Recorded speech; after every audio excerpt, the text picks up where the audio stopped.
KaraokeBooks. Notre-Dame de Paris. Victor Hugo. Translated by Isabel F. Hapgood. Book 7. Chapter 8. The Utility of Windows which Open on the River. Claude Frollo, for we presume that the reader, more intelligent than Phoebus, has seen in this whole adventure no other surly monk than the Archdeacon. Claude Frollo groped about for several moments in the dark lair into which the captain had bolted him. It was one of those nooks which architects sometimes reserve at the point of junction between the roof and the supporting wall. A vertical section of this kennel, as Phoebus had so justly styled it, would have made a triangle. Moreover, there was neither window nor airhole, and the slope of the roof prevented one from standing upright. Accordingly, Claude crouched down in the dust, and the plaster which cracked beneath him. His head was on fire. Rummaging around him with his hands, he found on the floor a bit of broken glass, which he pressed to his brow, and whose coolness afforded him some relief. What was taking place at that moment in the gloomy soul of the Archdeacon? God and himself could alone know. In what order was he arranging in his mind La Esmeralda, Phoebus, Jacques Charmolue, his young brother so beloved, yet abandoned by him in the mire, his archdeacon's cassock, his reputation perhaps dragged to La Filordel's, all these adventures, all these images? I cannot say. But it is certain that these ideas formed in his mind a horrible group. He had been waiting a quarter of an hour. It seemed to him that he had grown a century older. All at once he heard the creaking of the boards of the stairway. Someone was ascending.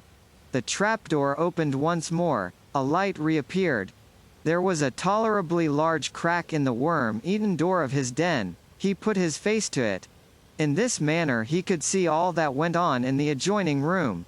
The cat-faced old crone was the first to emerge from the trap-door, lamp in hand. Then Phoebus, twirling his mustache, then a third person, that beautiful and graceful figure, La Esmeralda. The priest beheld her rise from below like a dazzling apparition. Claude trembled, a cloud spread over his eyes, his pulses beat violently, everything rustled and whirled around him. He no longer saw nor heard anything. When he recovered himself, Phoebus and Esmeralda were alone seated on the wooden coffer beside the lamp which made these two youthful figures and a miserable pallet at the end of the attic stand out plainly before the Archdeacon's eyes.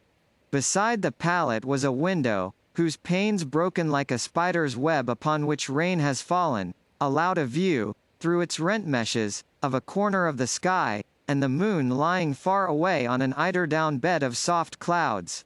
The young girl was blushing, confused, palpitating. Her long, drooping lashes shaded her crimson cheeks. The officer, to whom she dared not lift her eyes, was radiant.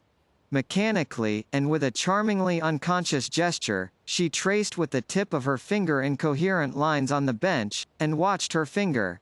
Her foot was not visible. The little goat was nestling upon it. The captain was very gallantly clad. He had tufts of embroidery at his neck and wrists, a great elegance at that day.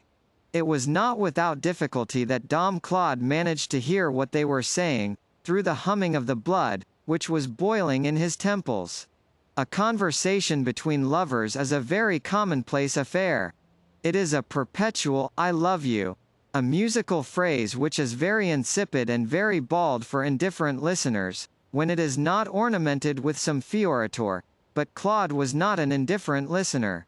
"Oh," said the young girl, without raising her eyes, "do not despise me, Monseigneur Phoebus. I feel that what I am doing is not right." "Despise you, my pretty child," replied the officer with an air of superior and distinguished gallantry. "Despise you? Tête Dieu, and why?" "For having followed you." "On that point, my beauty, we don't agree. I ought not to despise you, but to hate you." The young girl looked at him in a fright. "Hate me? What have I done? For having required so much urging." "Alas," said she, "'tis because I am breaking a vow. I shall not find my parents. The amulet will lose its virtue. But what matters it? What need have I of father or mother now? So saying, she fixed upon the captain her great black eyes, moist with joy and tenderness. Devil take me if I understand you, exclaimed Phoebus.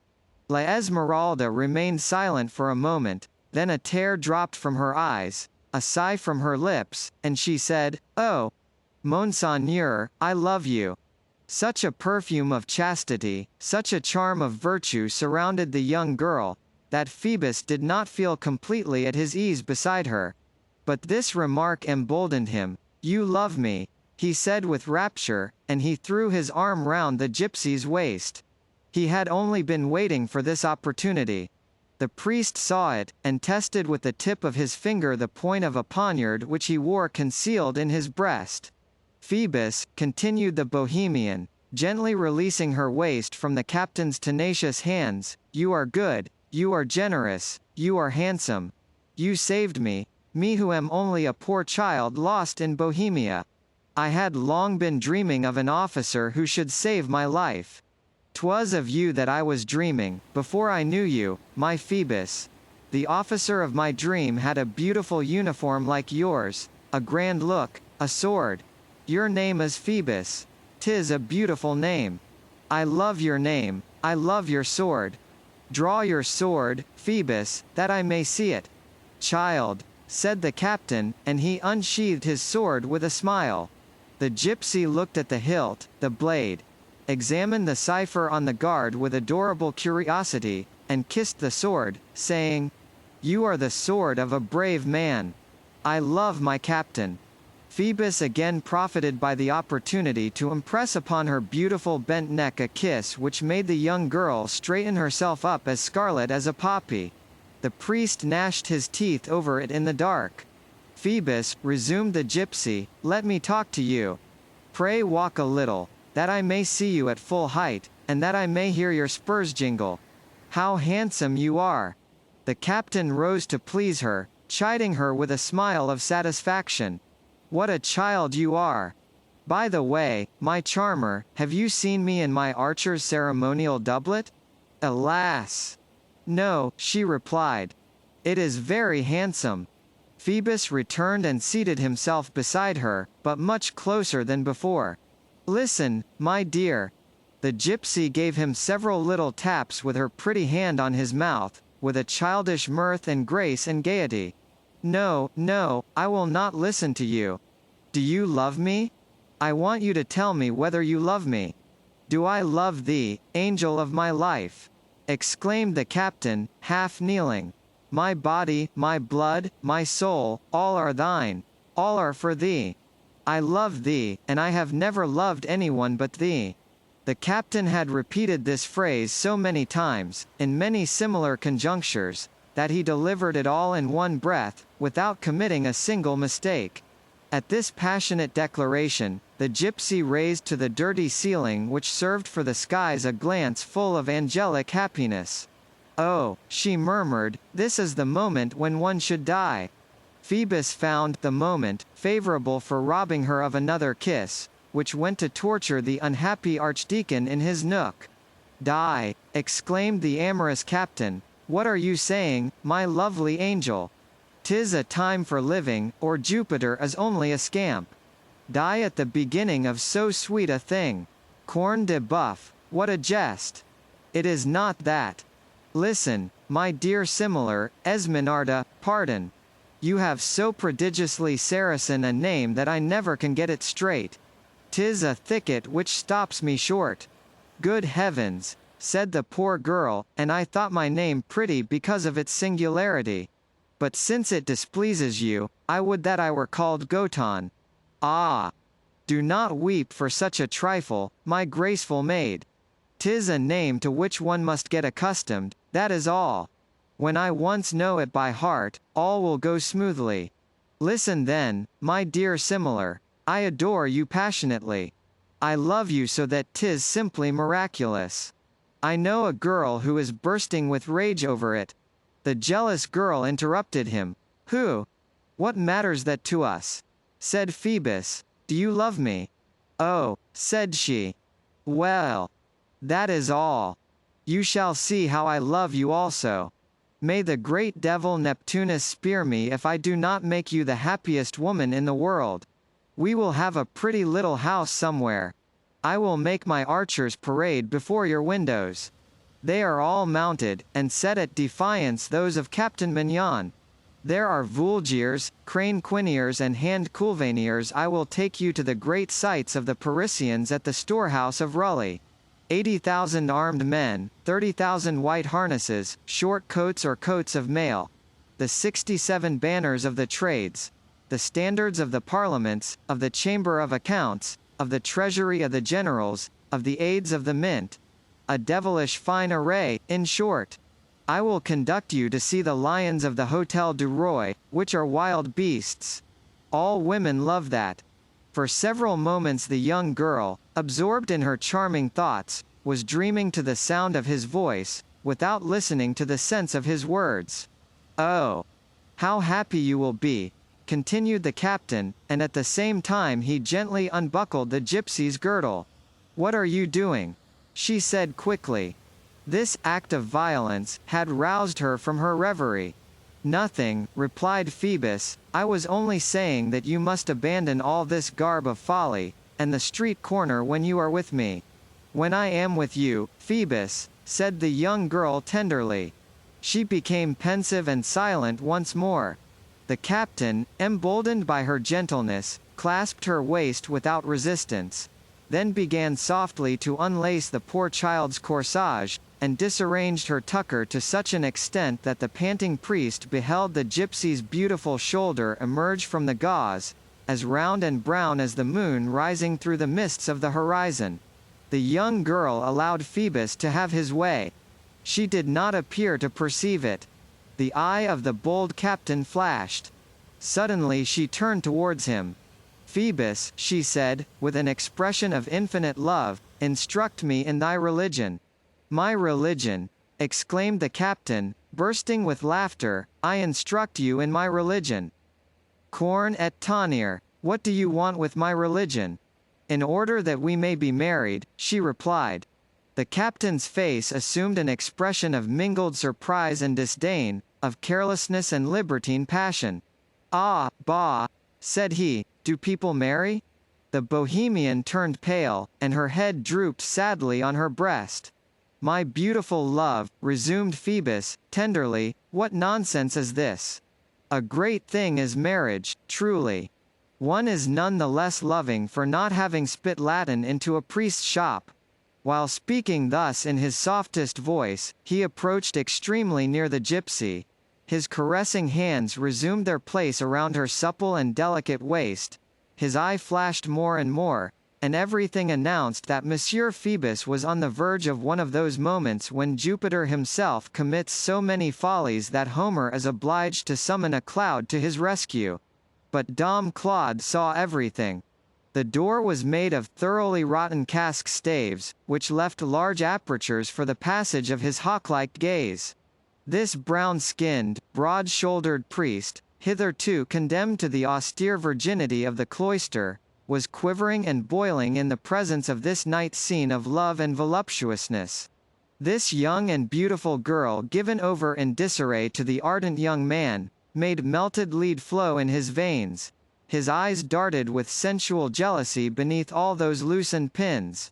Anyone who could, at that moment, have seen the face of the unhappy man glued to the Wormitten bars, would have thought that he beheld the face of a tiger glaring from the depths of a cage at some jackal devouring a gazelle. His eye shone like a candle through the cracks of the door. All at once, Phoebus, with a rapid gesture, removed the gypsy's gorget. The poor child, who had remained pale and dreamy, awoke with a start. She recoiled hastily from the enterprising officer, and, casting a glance at her bare neck and shoulders, red, confused, mute with shame, she crossed her two beautiful arms on her breast to conceal it. Had it not been for the flame which burned in her cheeks, at the sight of her so silent and motionless, one would have declared her a statue of modesty. Her eyes were lowered. But the captain's gesture had revealed the mysterious amulet which she wore about her neck. What is that? he said, seizing this pretext to approach once more the beautiful creature whom he had just alarmed. "Don't touch it," she replied, quickly, "'tis my guardian. It will make me find my family again, if I remain worthy to do so. Oh, leave me, Monsieur le Capitaine. My mother. My poor mother. My mother. Where art thou? Come to my rescue. Have pity, Monsieur Phoebus, give me back my gorgeret."